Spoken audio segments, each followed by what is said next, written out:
Hello again. I'm coming back with the second video in regards to my dreams that I've had about the persecuted church here in America. I said in my U.S. government prophecy video that I was going to talk about this particular dream, and I decided to just do a separate video. So here it is.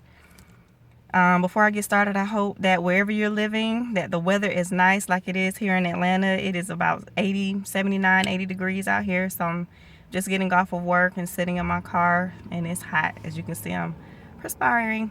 But nevertheless, just moving some things out of the way. So a while ago, not too long ago, I had some dreams, just one dream actually, about persecution coming to the church here in America. Now, we know that all over the world persecution takes place with Christians, and there are a lot of various laws that have been set. China in particular,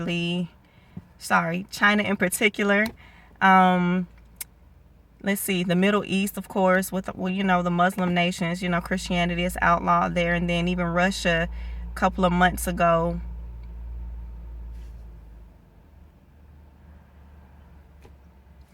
I had a phone call coming in, but Russia a couple of months ago actually outlawed Christianity, and they put it into law. So when you see things being put into law in the governmental system, know that persecution is at the door.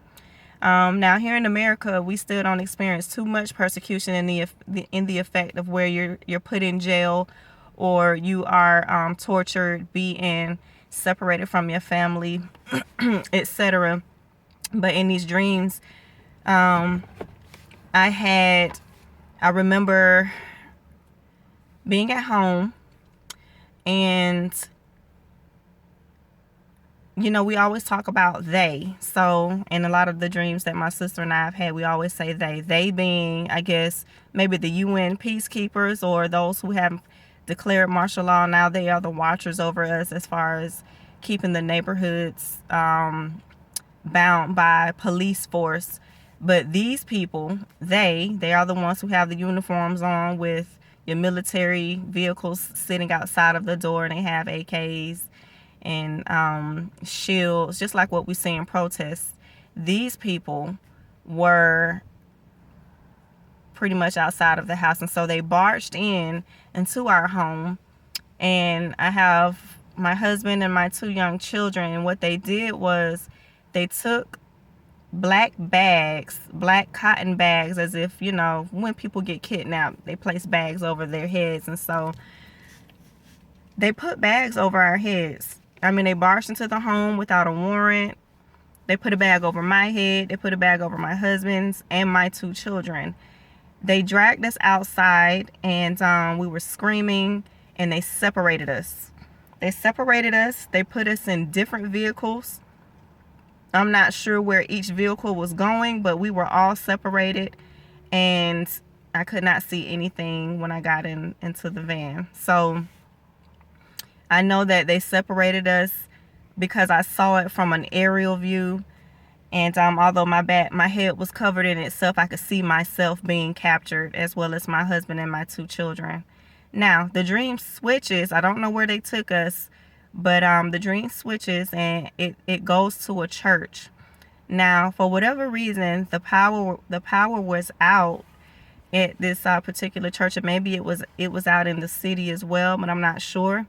But the power was out, and inside of the building, inside of the sanctuary area, we had just people, a lot of church congregants lined up on the wall, and they were all sitting down with their backs to the wall, and they had candles in their hands because it was dark on the inside. And so they were sitting there, and all of a sudden in burst these people again.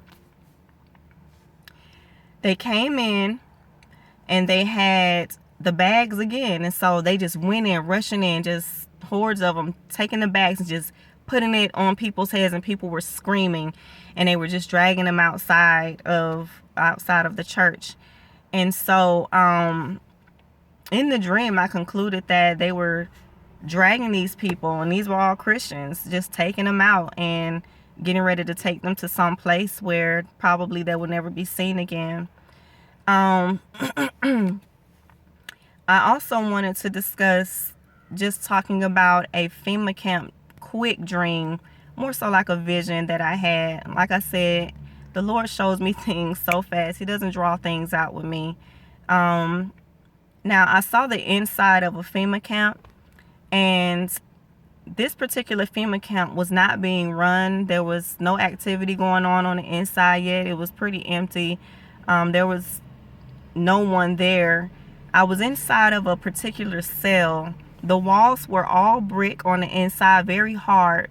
If you studied Nazi Germany and you studied the Jews being killed and the type of facilities that they stayed in, you would see that the floor was concrete, and I know they stayed in different areas and different barracks and things of that nature, but this just kind of reminded me of that. But it was brick wall all around, cold floor, hard floor, and I could see in between the door where I was standing, just the courtyard of the particular FEMA camp. And like I said, there was no activity going on, but I was able to see on the inside because I was standing in there. And I looked through the doorway, and I just saw barbed wire all around. And I just saw barbed wire, and there was absolutely no way to get out of this particular camp. And I'm assuming it was a FEMA camp because I've seen pictures and I've seen videos of what these FEMA camps look like on the inside and what they look like on the outside. And so in the dream, I heard in my spirit FEMA camp also. So, and it matched up with what I seen visually. We actually have some FEMA camps here in Georgia, and I intend on actually trying to see if I can locate one in real life. I really want to see one for myself. I'm not going to get out of the car and just, walk on the property and things of that nature, but I would like to see one for myself. I just want to see for myself what's going on, and it might be something crazy, but I do want to see one for myself. And I know that we do have some a little far out from the Atlanta City area, but nevertheless, it saddens me and it hurts my heart as well. But these things must be accomplished as far as persecution is concerned. And we know that the gospel of Jesus Christ is not being tolerated anymore here in the United States. There's a lot of agenda. And I just learned something new today, something called, so you got your transgender, you have your homosexual, you have your binary gendered, and then there's something called ecosexual. I have never ever heard of that a day in my life. Ecosexual. I'm not even going to go into description about that. Look it up. And as a matter of fact, go to Jason A's. Jason A is a well-known and well-respected YouTuber, and he has one of his videos, a very recent one that he posted, or either just Google ecosexual and you can pull up some Google images, but I have never heard of this before, and wickedness is truly abounding here in the land. It really is abounding. I never seen anything like this before. So nevertheless, keep your lamps lit, keep oil with you, and again, no fear. Do not be afraid for what the enemy is going to try to do. Do not be afraid of the one who may kill the body. Only be afraid of the one who can send your soul to hell, and that's God. Be afraid of him. He's the only one that has the ultimate say-so in all things. Amen. Amen. Have a wonderful day.